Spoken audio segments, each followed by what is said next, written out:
In this video, I will explain how to solve the full IELTS reading test in 4 simple steps. So, let's begin.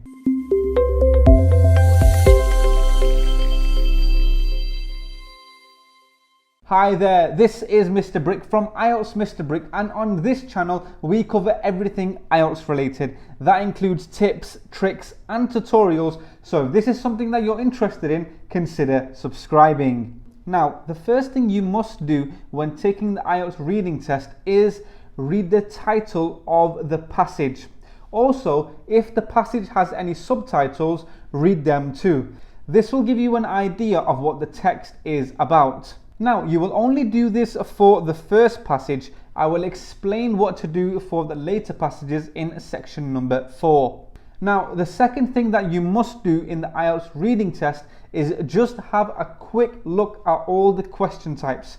So, once you've read the titles of the passages and the subtitles, you will then just flick through the pages and just look at what question types there are. The aim here is to find the easiest question type and just put a star next to it. So, for example, you're flicking through the pages and then you see the yes, no, not given question, the matching headings question, and any other type of question, and you notice that the yes, no, not given question are the easiest for you. So then you will just put a star next to it. The reason why you want to put a star next to the question type is because when you do get to the stage where you are answering the questions, you are not aiming to answer the questions from start to finish in one go. Rather, what you should be aiming to do is answer the easiest question first, and then the second easiest, then the third easiest, and work your way up to the hardest question. Now, there's a couple of reasons why it is advised to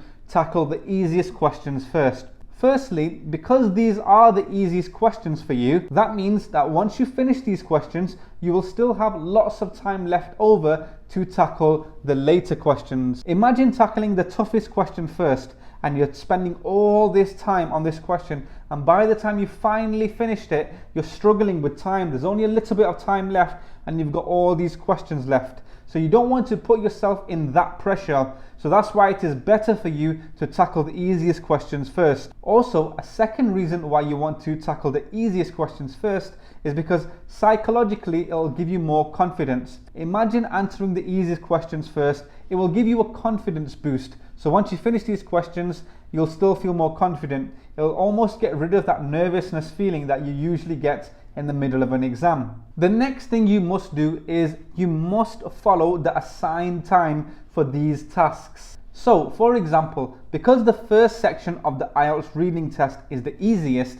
and the shortest, you will usually spend less time here than any other section. So my advice here is to spend around 15 minutes on section 1, 20 minutes on section 2, and then the remainder of the time you want to spend on section 3.